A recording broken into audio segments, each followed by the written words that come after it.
مرنے کے بعد بھی اولاد سے رشتہ ٹوٹتا نہیں ماں باپ کا۔ جس طرح زندگی میں والدین کے حقوق ہیں اولاد کے ذمے، مرنے کے بعد بھی والدین کے حقوق اولاد کے ذمے واجب الادا ہوتے ہیں۔ مختلف احادیث میں ان کا ذکر موجود ہے۔ پہلا حق الصلاۃ علیہما، ان پر جنازہ پڑھنا ہے۔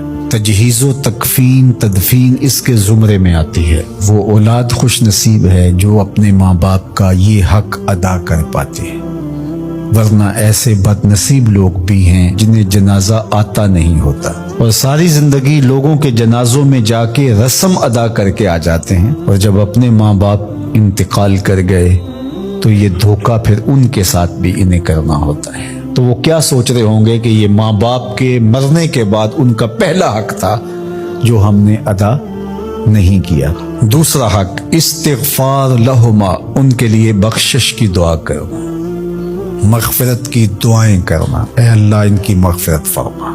تو یہ بات ذہن میں رکھیے، جس طرح باپ کی ماں کی دعائیں اولاد کے حق میں قبول ہوتی ہیں، اس طرح اولاد کی دعائیں والدین کے حق میں قبول ہوتی ہیں۔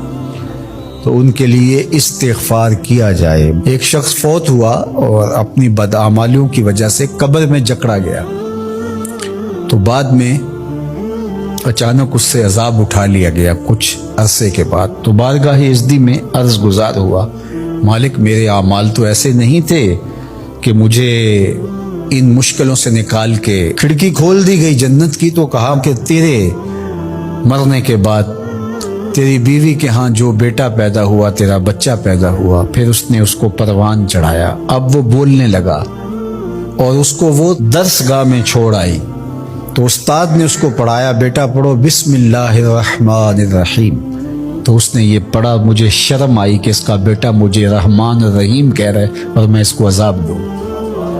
اللہ اکبر۔ اولاد نیک ہو تو اس کا فائدہ ماں باپ کو پہنچتا ہے۔ ایک حق یہ بھی ہے کہ اولاد نیک ہو، چونکہ اچھے اور برے اعمال قبر میں ماں باپ کو پیش کیے جاتے ہیں۔ اچھے ہوں تو خوش ہوتے ہیں، برے ہوں تو انہیں تکلیف پہنچتی ہے۔ اس لیے ماں باپ کا مرنے کے بعد جو اولاد کے ذمے حق ہے، ان میں سے ایک حق یہ ہے کہ وہ نیک اور صالح ہوں تاکہ ان کو قبر میں راحت پہنچے۔